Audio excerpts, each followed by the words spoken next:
Assalamu alaikum. Good morning. Hope all of you are doing well. So students, कल हमने story start की थी message इन अ bottle की. हमने उसकी रीडिंग की थी. डिफ़िकल्ट वर्ड्स के हमने मीनिंग मेंशन किए थे. आई होप आप सब ने रीडिंग अच्छे से सुनी होगी जिसकी आपको वीडियो बना के भेजी गई थी. आपने वर्ड्स लिखे होंगे, वर्ड्स मीनिंग लिखे थे. वर्ड्स मीनिंग लाजमी लिखने थे. तो कल हमने पढ़ा था कि स्टोरी में हमें पता चला था स्टोरी पढ़ने से कि 4 कैरेक्टर्स हैं स्टोरी के. एक आफिया एंड हसन जो कि दोस्त हैं. ओल्ड बाबू उनके गांव के एक दुकानदार हैं. एंड डेविड जो कि एक बच्चा है न्यूजीलैंड से जिसने उनके गांव के बीच पर एक बोतल छुपाई थी रेत के अंदर जो उनको मिली और उसमें उसका लेटर था. तो हमें ये पता चलता है कल की स्टोरी पढ़ने से कि वो बच्चे स्कूल नहीं जाते क्योंकि उनके गांव में स्कूल नहीं था जिसकी वजह से वो पढ़ लिख नहीं सकते थे. वो सारा दिन बीच पर खेलते थे. तो जब उनको बोतल मिलती है उसके अंदर लेटर मिलता है वो पढ़ नहीं पाते उस लेटर को. तो वो फैसला करते हैं कि हम ओल्ड बाबू के पास जाते हैं ताकि वो हमें पढ़कर सुनाएं कि इसमें क्या लिखा है. तो मुझे उम्मीद है कि आपको स्टोरी इंटरेस्टिंग लगी होगी, मज़े की लगी होगी. और आज हम आगे से अपनी स्टोरी स्टार्ट करते हैं.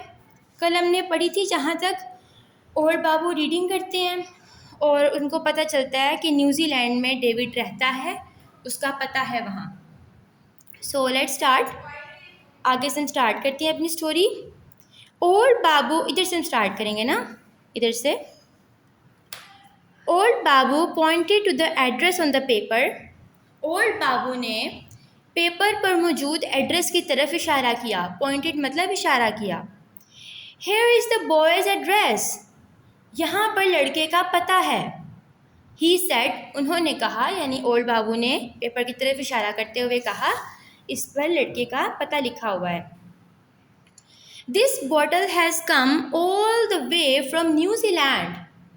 ये बोतल न्यूजीलैंड से यहाँ आई है.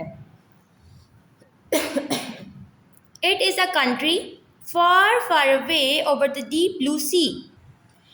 कंट्री कहते हैं मुल्क को, जिस तरह Pakistan is our country, Pakistan हमारा मुल्क है. फार मतलब दूर. तो it is a country far far away over the deep blue सी.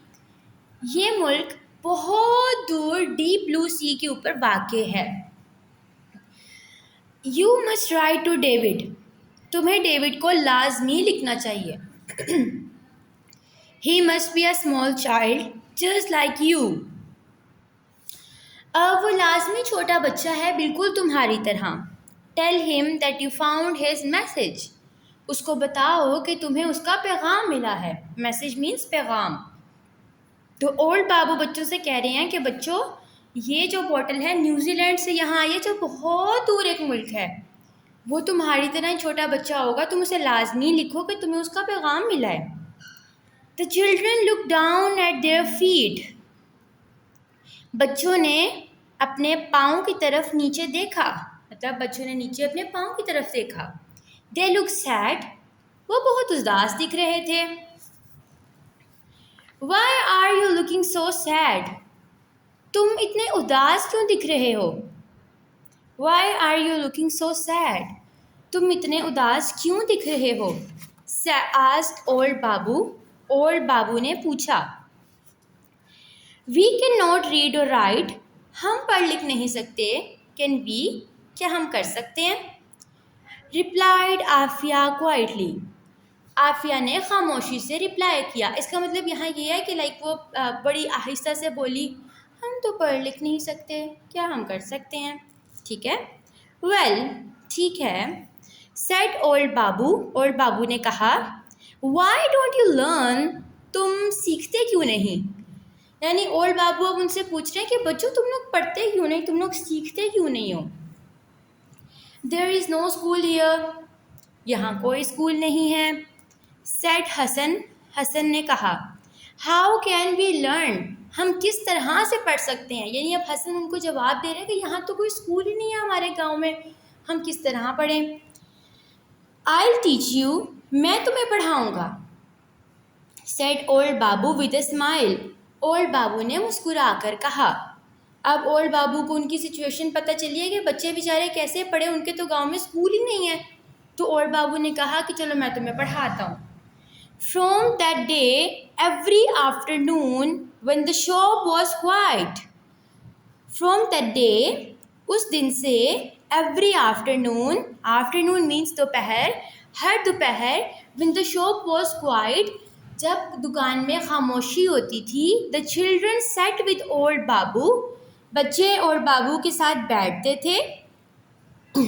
یعنی اس دن کے بعد سے ہر دوپہر جب دکان میں رش نہیں ہوتا تھا، دکان خاموش ہوتی تھی، تو بچے اولڈ بابو کے ساتھ بیٹھتے. ہی gave them paper and pencils, وہ انہیں پیپر اور پینسل پکڑاتے. اینڈ ٹاٹ دیم، اور انہیں سکھاتے. مطلب وہ ان کو اپنی دکان میں بلا کر پیپر اینڈ پینسل دیتے اور انہیں پڑھاتے تھے.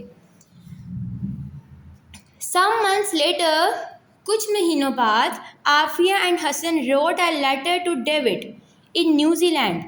عافیہ اینڈ حسن نے ڈیوڈ کو نیوزی لینڈ میں ڈیوڈ جو کہ نیوزی لینڈ میں تھا، لیٹر لکھا. He wrote back to them، اس نے ان کو واپس لکھا. مطلب لائک ایکسچینج چل رہا تھا لیٹرس کا. پہلے عافیہ اینڈ حسن نے اس کو لیٹر لکھا، پھر اس نے پڑھ کے واپس ان کو جواب دیا. The months went by، مہینے گزرتے گئے. The years went by، سال گزرتے گئے. Afia and Hasan still write to David، Afia and Hasan ابھی بھی ڈیوڈ کو خط لکھتے ہیں. Now they are nearly as old as old بابو، اب وہ تقریباً اولڈ بابو کے جتنے ہو چکے ہیں. مطلب ان کو پڑھے لکھے بہت دیر ہو چکی ہے، وہ لکھتے آ رہے ہیں ڈیوڈ کو خط، یہاں تک کہ وہ اولڈ بابو جتنے بوڑھے ہو چکے ہیں. آپ نے اس پکچر میں دیکھا تھا کہ اولڈ بابو ایک بوڑھے بزرگ تھے اینڈ عافیہ اینڈ حسن اس وقت بچے تھے. اب ان کو اتنا عرصہ گزر چکا ہے کہ وہ بھی اولڈ بابو کے جتنے بوڑھے ہو چکے ہیں. When he first read them the message in a bottle، جب انہوں نے یعنی اولڈ بابو نے ان کے لیے پہلی دفعہ میسیج کا بوٹل پڑھا، یعنی کہ اب عافیہ اینڈ حسن اولڈ بابو کے جتنے بوڑھے ہو چکے ہیں اور اولڈ بابو نے انہیں اس وقت وہ میسیج کا بوٹل کا میسیج دوبارہ سے پڑھ کر سنایا. سو دس از دا اسٹوری. بہت مزے کی اسٹوری تھی. اور اس اسٹوری سے ہمیں مورل کیا ملتا ہے؟ So basically this story tells us about the importance of education, importance of learning. یہ اسٹوری ہمیں بتاتی ہے کہ پڑھنا لکھنا سیکھنا کتنا ضروری ہے. وہ بچے پڑھ نہیں سکتے تھے کیونکہ وہ اسکول نہیں جاتے تھے، جس کی وجہ سے جب انہیں ایک پیپر ملا انہیں نہ پتہ چل سکا کہ اس میں کیا لکھا ہے. وہ پڑھ نہیں سکتے تھے کہ اس میں کیا لکھا ہے، تو اس لیے ان کو اولڈ بابو کے پاس جانا پڑا. اولڈ بابو نے انہیں پڑھ کے سنایا. پھر جب وہ پڑھ لکھ گئے، جب انہوں نے سیکھا، اولڈ بابو نے انہیں پڑھنا سکھایا، تو وہ اس قابل ہو گئے کہ نہ صرف وہ لیٹر پڑھ سکیں بلکہ لیٹر لکھ بھی سکیں. تو ہمیں اس سے یہ پتہ چلتا ہے کہ ایجوکیشن لرننگ بہت امپورٹنٹ ہے ہماری ڈیلی کمیونیکیشن میں. ہم آپس میں اچھے طریقے سے کمیونیکیٹ تب ہی کر سکتے ہیں جب ہمیں لکھنا پڑھنا آتا ہوگا.